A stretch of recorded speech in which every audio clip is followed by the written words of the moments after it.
بسم الله الرحمن الرحيم. الرحمن علم القرآن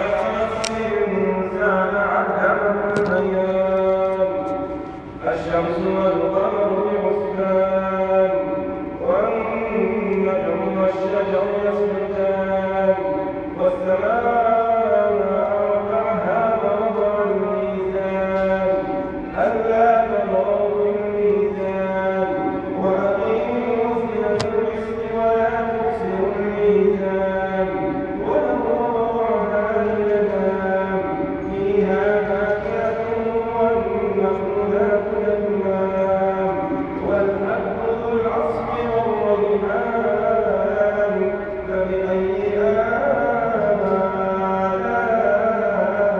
ربكما تكذبان خلق الإنسان من صلصال كالفخار وخلق الجان من مارج من نار فبأي آلاء ربكما تكذبان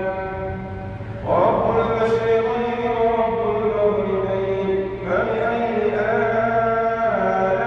آلاء ربكما تكذبان مرج البحرين يلتقيان بينهما برزخ لا يبغيان فبأي آلاء ربكما تكذبان يخرج منهما اللؤلؤ والمرجان فبأي آلاء ربكما تكذبان وله الجوار المنشآت في البحر كالأعلام فبأي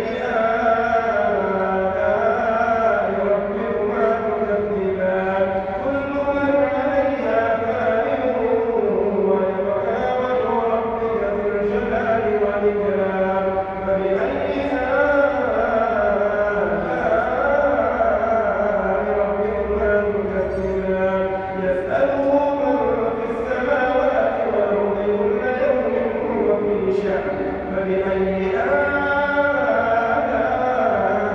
ربكما تكذبان سنفرغ لكم أيها الثقلان فبأي آلاء ربكما تكذبان يا معشر الجن والإنس استطعتم أن تنفذوا من أقطار السماوات والأرض فانفذوا لا تنفذون إلا بسلطان فبأي آلاء ربكما تكذبان يرسل عليكما شواظ من نار ونحاس فلا تنتصران فبأي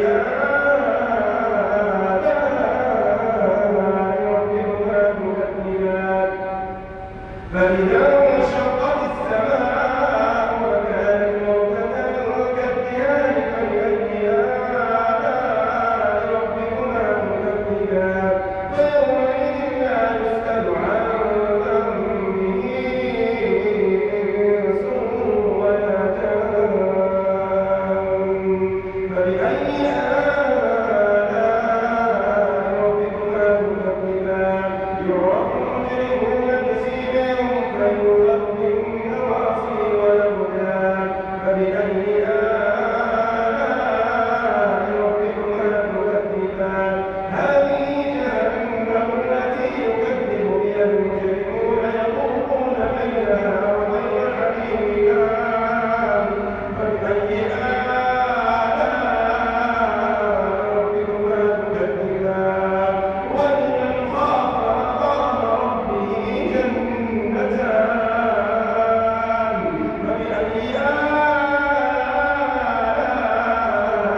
ربكما تكذبان ذواتا